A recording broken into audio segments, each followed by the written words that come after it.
Tonight, did RFK Jr. commit a felony? So an environmental group tonight is calling for an investigation into a resurfaced claim that Kennedy sawed off the head of a dead whale and then transported the carcass on the roof of his minivan. And where does this story come from? His own daughter, who shared the story all the way back in 2012, saying, quote, "People on the highway were giving us the finger, but that was just normal day-to-day stuff for us." Tom Foreman is out front.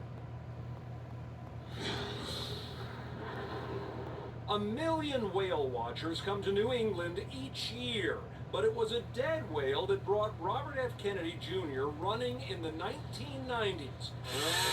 To chainsaw off its head and strap that massive cranium to his van. According to his daughter, Kick, just 6 when it happened.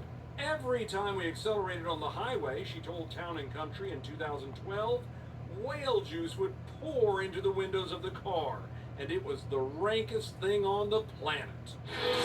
That old story is finding new life ever since he suspended his long-shot presidential campaign to back Donald Trump. Don't you want a safe environment for your children? Tragic discovery in New York Central Park. That's a bear cub found dead underneath some bushes. But other tales about his antics with animals have also popped up.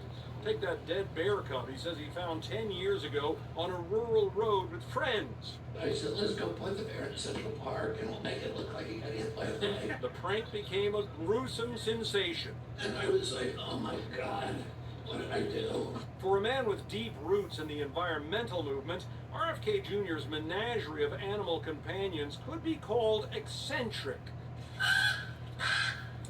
Look what I came home to. From the ravens in his backyard, I've gotten them to come in and join me for meditations every morning on my balcony.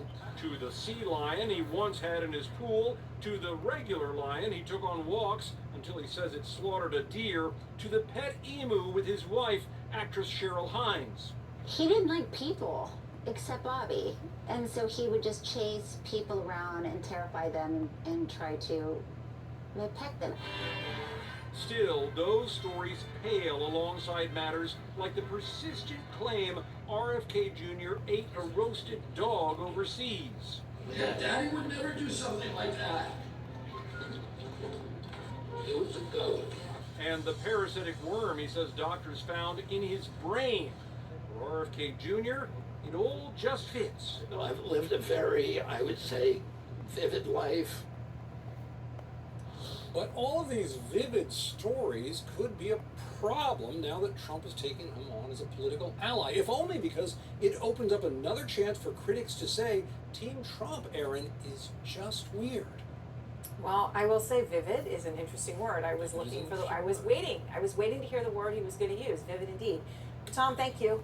You're welcome. And questions mounting tonight.